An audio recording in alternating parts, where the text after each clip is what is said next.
Can you go back? When was like the first connection for you with the game? Of course. I started with 15 years old as a coach. It was the beginning of my career as a coach and in the football stuff. I have a little brother. He's 7 years younger than me, and he started with playing football at the age of 6 or 7 or something like that. And yeah, he had a problem. It is that he hasn't hadn't has no hair, and so there was yes, there was a problem that the other kids, but that's something that's just normal. The other kids are bullying the kid because he has no hair and something like this. Yes, all right, and that was the reason why I started as a coach. So I started as coach from him at our local club.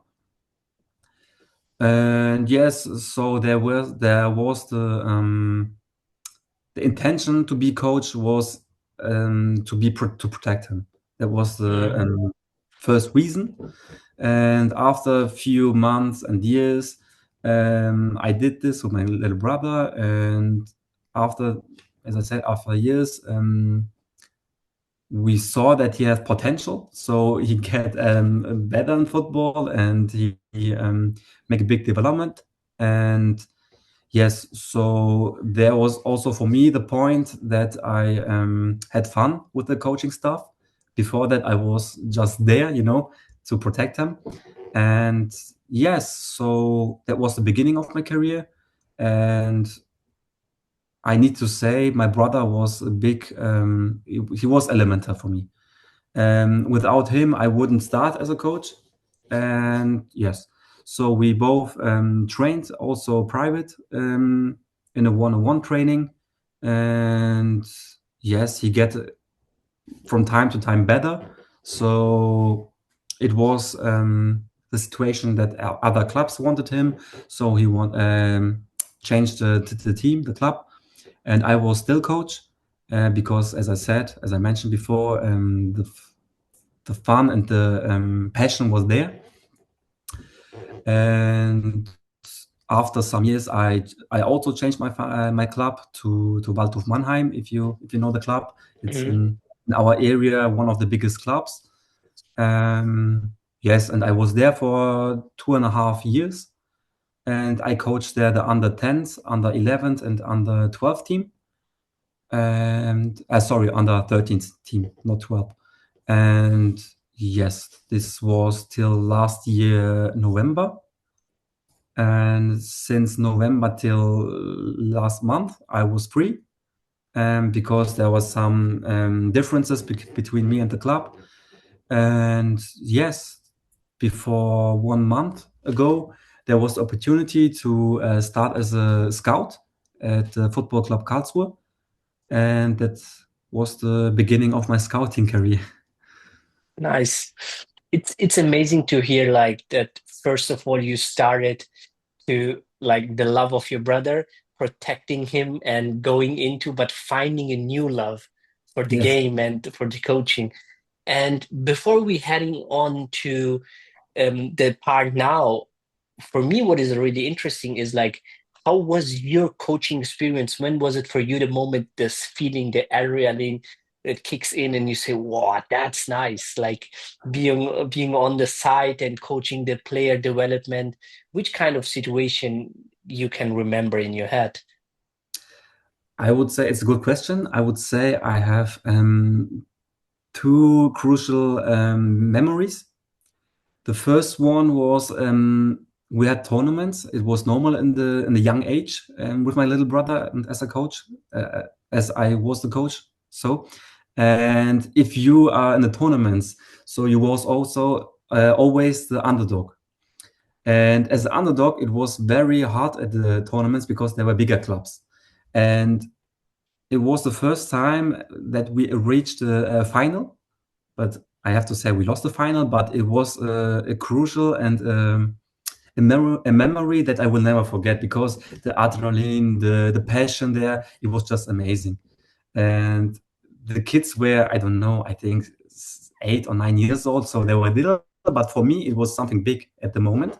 So I had there the passion. I got the passion there, and that was one of the two aspects. And the second one is in general. I think as a coach, you are a role model for the kids, and this was something what is very important to me, to be a good role model, to be a good man, a good coach, so that the kids look up to me and say, I want to be like him, or I want to be also a good man or a good kid. And Mm. I would say that are the two main reasons. Yes. Amazing. Like, especially like what you mentioned right now with the role model, that's very like honorable. Can you deep down a bit into your values, like which kind of things you teach the kids? Also, I think it's important to teach the kids also about life, because if they are so young and they want to have a role model as you, which kind of values you teach them also. Absolutely, there are many values I give the young players. They are just little things like if you come into the changing room, the kids were sitting in the at the chairs, and I come in and I gave check to the kids, but the kids didn't know that if you give as a bigger person the check, you need to stand up. That was just a little thing, for example, and the kids didn't know that because the parents or something or others didn't teach them, because and so it was for me the responsibility to show it to them how it works rightly, or how it is the right way, in my opinion. So I always tell from my opinion, and I think that's just something with respect. And yes, it was just little things, but in general, if somebody is speaking, that other ones has to listen. If one is speaking, not shout in and just want to speak or say another thing. So there are many little things that that yeah, that in the journey you see, Mm, interesting. Like in my experience, when I talk with coaches and also my football experience, you learn a lot about yourself when you play and communicate. And as a coach, I think you have to deal with so many people, and also like with maybe are they young, with parents. How was your communication with them, and which kind of things you learned about yourself during your coaching experience? um, it's a good question. um, the way I spoke to the kids, it was just different from kid to kid. It was different. There are some kids that had very hard parents in the yes, and so I had to speak to them otherwise than a young kid who has very um, grateful. Is it the right word? Yeah, like soft. Soft is a word. Yes, soft parents, and so it was always individual, and that was just the way. But of course, we had to spoke with them in face to face. It was in general the normal way. And yes, and what I learned as a coach or in these communication cases was to stay always calm, because in the end it were kids, so they were small, and they have to sometimes you have to explain it more, more often. And it was something that I learned to be calm with when I spoke with them. And at the beginning, it was very hard for me, because as a normal person, when you're, I don't know, 17, 18 years old, you say something and then you think that the kid has understand it. But it is not always just like that, because sometimes you have to tell it two times or three times or more often. And yes, I would say repetition was very important. Hmm. The repeat, sorry. Interest. Repeat, yes. Yeah, that's powerful because like I think the approach with kids is always so, I would say, sensitive also, because when I talk with players and also coaches and they talk about their early experience with some coaches, they were shouting and were like aggressive. Almost everybody was saying like this coach destroyed my career, and like because it's a so big impact. And what would you say, where do you saw also different coaches and you would say, okay, maybe that's, we have to change a bit the coaching perspective, and coaches has to be also a bit more different. Is there anything would you say, okay, this has to be changed in the coaching area? Absolutely. There's the example what you said, that many coaches shout to the kids or to the players, and that's, in my opinion, not always the good solution. But sometimes, of course, you have to shout. It's just normal because we are football players. We're in the sport, and everything is meant positive or not positive, but everyone wants to have success. But you have to look when you shout, how the young kid, what mindset does he have, and young kids in general, I wouldn't never shout, because in the end it's a game. Football is a game, and the main point is that the kids have fun. If they Mm, have no fun, it's very hard to achieve anything. So I would say, in general, as a coach for young kids, yeah, I would make a difference, because between a coach who is coaching young kids and players like 15, 16, 17, 18 years old, there's a big difference.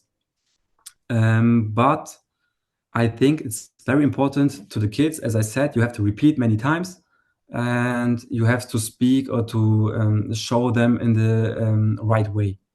And that's very important thing, in my opinion, because as I said in the beginning, the kids are looking like a role model to the coaches. And mm, if you're shouting, be aggressive and negative, and just shouting, hey, Nabeek, pass the ball, and don't dribble alone or something like this, it's just not the right way. So I think there's the yeah, I think it's very, very hard for every coach, because as a situation, as a coach, and the perspective of a coach, you want to be that the team is playing well, and you see it from the outside. It looks easier than in the pitch. That's the main point. I think the many coaches think it's very easy, but from outside, it's everything very easy.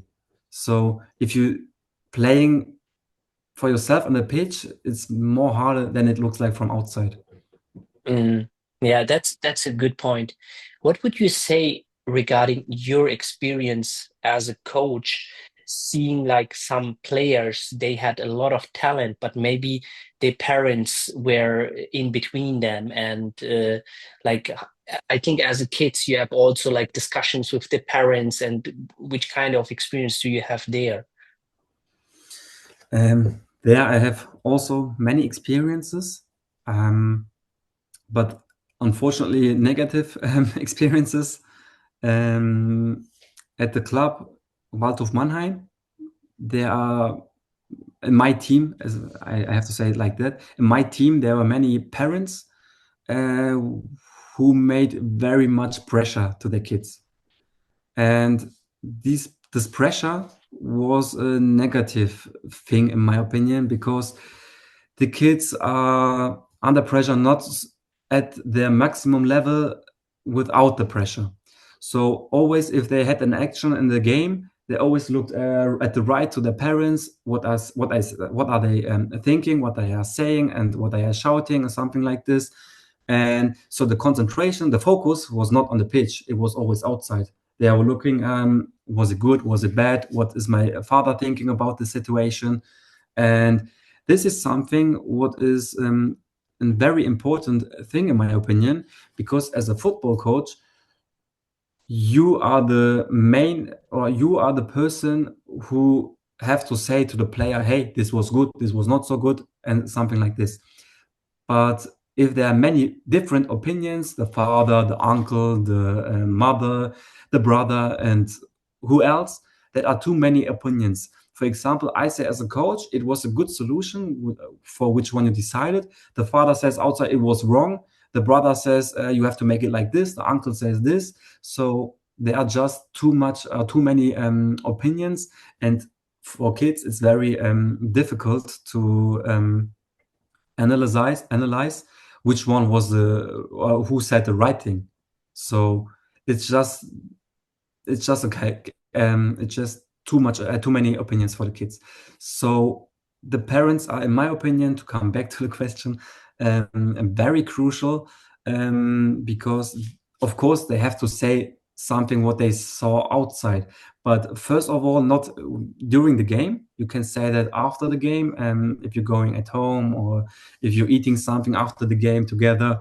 There you can say your opinion. For example, at this situation, you could pass the ball or you could shoot at the goal, but in a just normal way. And the parents have to realize that the player should decide or should decide what he's doing in the pitch. That's a very important thing. And if parents acting like that, it's always a good thing in my opinion, because it was not every parent was like that. There were also, of course, there were 2 or 3 or 5 4 parents who acted like, as I said, for example, that they told them in a normal way, hey, in this situation you can do this. And these kids, from my experience, were more successful as the kids who as I said before, who the from who the parent is calling or shouting something from outside into the pitch during the game. And yes. Mm. Yeah, that's a really crucial point because I think, like as you mentioned, the pressure, like the kid has already a lot of pressure for the game and responsibility for his team, for a coach, and then the own responsibility on him. And then when you bring external factors, like Yes. parents are saying opinion, brothers and cousins and uncles, it's Yes. like too much information. And what I think about this, which kind of advice or like which kind of, let's say there is a player and he is right now in this situation where he has a lot of opinion, but Mhm. how can he solve this? Like which kind of steps he could make to reduce the pressure maybe from the external and bring it more focus on the pitch? Um, as a In the perspective of the coach, you can just, of course, talk to the people, to the players in front of the team. I think that's a very important thing, that you tell the players that it's just the final is just a game. And many people, especially the parents, forget this. They think that whole life depends on the football career of the guy or from one game at the weekend, but it isn't like that. And if you, as a coach, teach them players to explain him they that isn't um, so important as the parents tell. So I think it's a very important advice for the players. And yeah, I think the main point, as I said before, is that football is a game, and or every sport is a game. It's just for fun. There are other situations in the whole world. I don't want to go in the political scene, but there are people who have nothing to eat or something like this. And if you always remember this and tell these stories to the kids, maybe by from 15 kids, there are 5 or 6, 7, 8 who think, oh, he's right. There are more Mm, important things than football. And or if I decide the wrong decision in the game or the right decision, of course everyone wants to be successful, That's that's that's clear. But if you go with the pressure, as you said, into the game, it's not good for you. And yes, that's the answer. Mm. What would you say, like, for example, like kids, which kind of like the common mental challenges kids have when they start competing or like when they start playing in competition and their competition gets higher? Which are the common mental barriers or mental challenges kids have? I would say that comparison is a good thing in football because not comparison. You have to look up to someone, to a role model. That's in my opinion something what's very important because if you have a role model to who you look up, for example, the most kids, Cristiano Ronaldo or Lionel Messi, if you watch the videos of them, the highlights, for example, and you see, okay, there's one skill Cristiano Ronaldo did very well. And if you analyze the skill and work so hard and give the dedication. So to work or to learn the skill like to do like Ronaldo. So it's a good thing, and you have to have the obsession to learn it and to be do it better like him. And if you have this mental this mental Skill, sorry. skill, mental skill, like Yes, the skill, if you do it like better than him, you have to, yeah, yes, as I said, you have to have the mindset. The mindset, that was the word.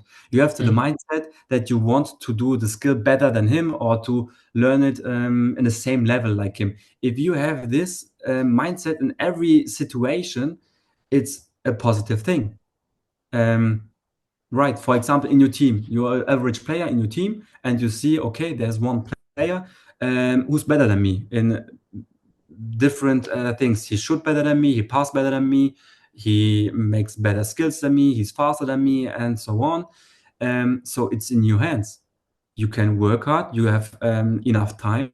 And as I said before, if you have the continuity and the obsession, it's in your hand. So you can get better than him, and especially in the ages from I don't from 10 till 16, 17, 18, there's everything possible. There are many stories that many players did the process in a higher age. For example, there's Miroslav Klose, who became a professional player at the age of, I think, 21 or 22. He was at the nowadays it was very late, or if you say it to someone, he would say it's impossible. But at this example, you can see nothing's impossible. You can reach it, but you have, as I said, you have to work hard. You have to be disciplined. You need, of course, you need a little bit talent. Yeah, there's some points you have to in your mindset, and yes. So after you have this three or this many points, it's everything possible. mm. What would you say regarding mental training for young players? Like, because when I see like the football scene, everybody knows it's so much mental. Like there's so many players, they talk about mental stuff, and when you talk about kids have so much pressure, why is there not so much mental support from the teams? What do you think in this regard?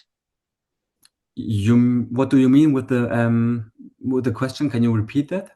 For example, like the question is, do you see a good mental support in the teams? Like, for example, like in your case, in your old team, do you saw a good um, um, mental support for the players? You mean from the team in the team or for the players? Yeah, yeah, from the team, like a sports psychologist or a mental coach who helps also on the mental part. If I understand the question right, you mean that from the big club, there's why there are not so much, for example, psychological workers to work with the players. Yeah. Um, I would say it's a very important thing, the mental aspect, because as we had the examples, it's in a few minutes.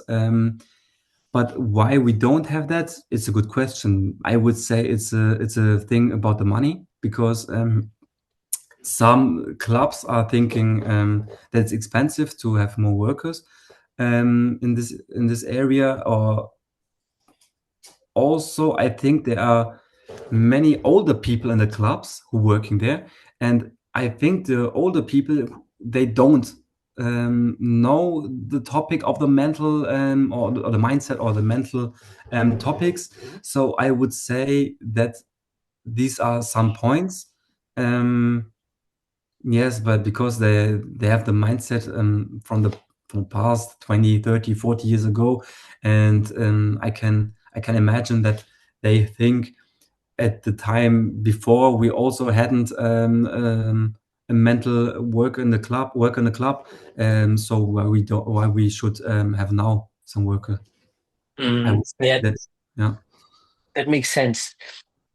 Can you maybe give us an experience about like you saw a player who's really talented, right? But he's not disciplined and it determines his way.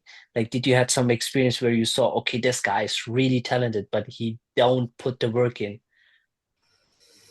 I have to say, I didn't have one talented player in which I saw the next Messi, for example. I had my teams are always had the same were the same. The team was good in general, but I didn't had so far one player who's picking up, or who's the best player I had. So it's hard to answer this question, but of course I had many talented players. Um, these players, I need to say, they were kids, so it's something different if if you want to hear how is it with anybody who's 16, 17, 18 years old. But as a kid, they are not thinking so much. They're just coming into the training. They have 3 or 4 times in the week training, so they were there. They do their stuff. They work hard in the training. They are talented, of course. So many, some players are faster, are more better in shoot or something like this.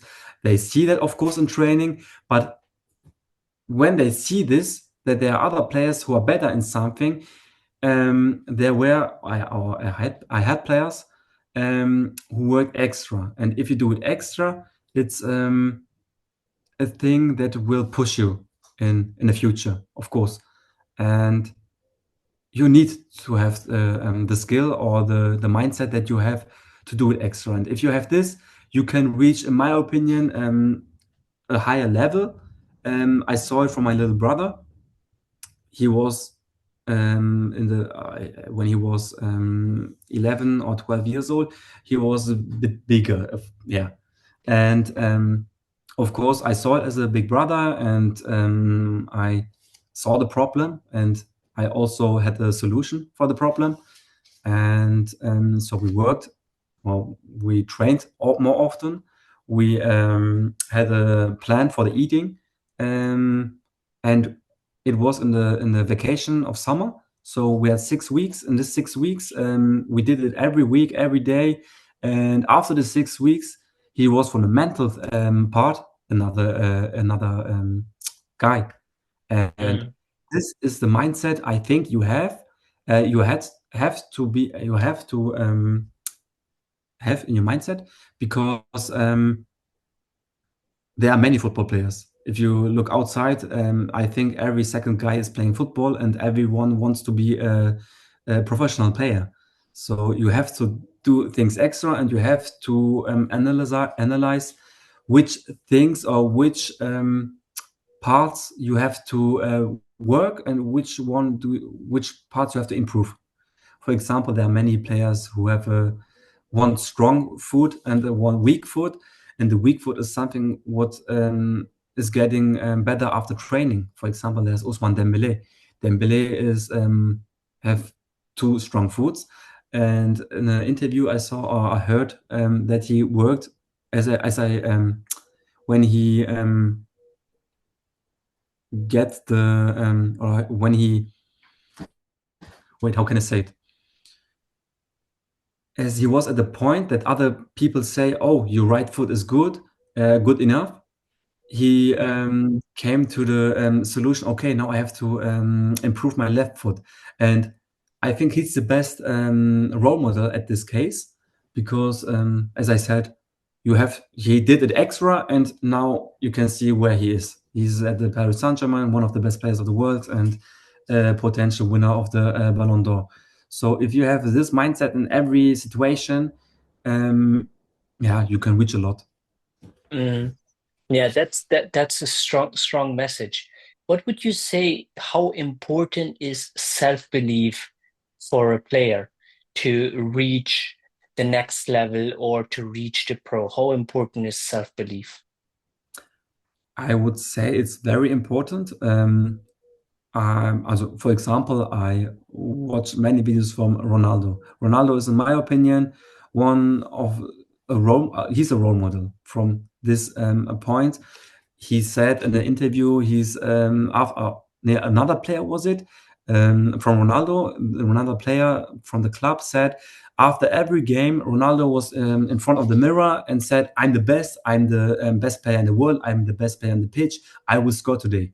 So if you have this mentality or this self-believing, um, I think it's crucial for the game because if you have the self-believing in the situation when you, for example, in front of the goalkeeper, you believe that you will score the goal. I think you will, or the opportunity, or the not opportunity, the Possibility. possibility is higher if you believe in yourself. And I think this is crucial. If you have this self-believing, like him, for example, it's essential. It's essential that you believe in yourself because if you're not self-believing in you, who's believing in yourself? Another person. Because in football, it's also the reality that you have too many players in the team, and everyone wants to play, but not everyone can play in the starting 11. So I saw as a coach, of course, there are players who are on the bench and hoping that anybody is failing in the game, that he gets the chance to play. So the other on the bench are not supporting you, and so you have to support yourself, and that's the main reason, in my opinion, that the first one is believing in yourself, are yourself, and yeah, I think that's a very important thing. Hmm. Yeah, that is a really good point. Like also mentioning that like your competition is also very high, and if you don't believe in yourself, how you can believe that you beat your competition? And that's a really good point. Going back also to your transitioning, right? You mentioned before you transitioned to the coaching side. Which kind of insights, like, or let's say, which kind of perspective you have now, and which kind of traits you're looking in the players to select them? What is for you important? And I would ask the question from the lens as a player. Let's say there's a young player, he's right now in the spot and he wants to be scouted from a team. Which kind of things he has to develop? Okay, as a scout, from this perspective, of course, you have to be talented. That's the first thing. Without talent, only if you work hard and you have no talent, as a 0%, it's very hard or impossible. So, first of all, you have to be talented. But the relation from talent to working hard is not high. So if you have a small percentage of talent, it's, in my opinion, enough if you have the right mentality, the right dedication to work hard. If you have this, you can reach everything. And as a scout, I think there's the one good thing, and that was also the reason why I decided to work as a scout at my club, is I have the opportunity to pick to select the players from my opinion. So if I see a player in the pitch, okay, there's a winger who was or a striker, a better example. There's a striker. Um, he was 3 times in front of the goalkeeper, and 3 times he failed, and in the 4th time he scored. That's a good man. That's a good thing because you have the self-believing, as we mentioned before. So that's one little thing that is positive. And there are many examples. Or it's the same thing as a winger. When you're winger and you go in a one-on-one, and 3 times you did the same skill, and you didn't come in front of the defensive player, and you tried more times till you come in front of the defensive player. That's a good thing, because as a winger you have to be like, you need to have the mindset like that. For example, Vinicius Junior, he's a player, he goes in front of the defensive player 3 times. 3 times he failed, but at the one time he comes away from the defensive player and score a goal, and that could be the 1-0 goal, and you can win the game because of this situation. But in the otherwise, for example, you're the player, oh no, I failed 3 times, and the 4th time I will also fail. If you have this mindset, it's very bad. So this kind of players are not the players who are looking. So yes, that are one big thing or big point. And of course, in Germany, we are looking also at the character of the people, of the guy. If he's talented, but he had no person, 0% discipline, and is just bullying the other kids or insulting the other kids, or the ref or the coach or other people. So it's not a player for our club. We also looking of the character. It has to be a good character. It has to be a good person. Yeah, there are many points. You have to be a team player, of course, because football is a team sport, and you also achieve your goals with a team. If you're in a bigger club, of course, when you're in a small club, that's not the same thing if you're in a bigger club. In a bigger club, you want to be successful as a team, as a club. And so the character and these things I told before are very important. So yes, that's the answer.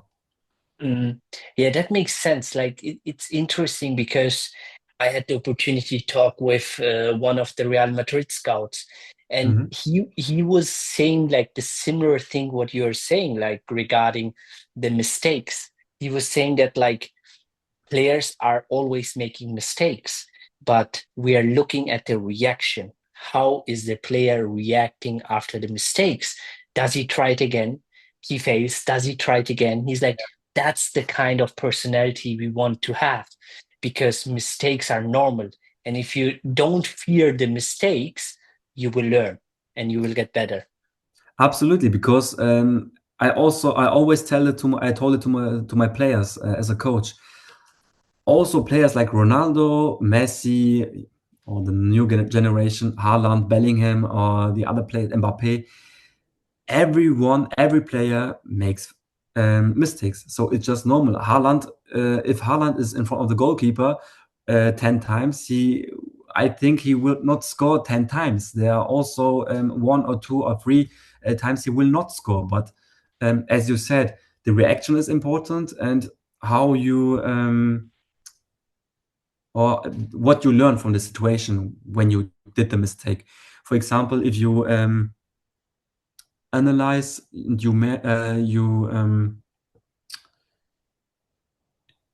uh, for example, you how can I say it? You're in front of the goalkeeper, and you do always the same thing. You shoot too late. The distance is too close to the goalkeeper, and the right thing or the right mindset would be, or the reaction is, if a flag effect, and okay, the next time I have to shoot more before, when the distance is bigger. So if you have this, as you said, the reaction and the right solutions, that is the thing that make the difference between some players, some normal players and bigger players. And I think that's the main point, as you said. Yeah, yeah, well said. What would you say? What is your next vision like with the scouting, and where do you see the future for yourself? I have to say, if you asked me this question 1 year ago, I would say I want to be a coach in the Champions League.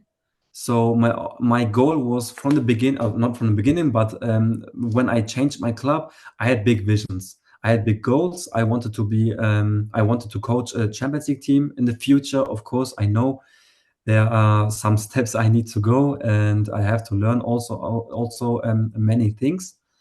But if you ask me this 1 year before now, I would say just like that. But you never know. So I didn't expect that I would become a scout. And I also know what will happen in 5 or 10 years. But of course, you have to dream big. You have to you have to have big goals.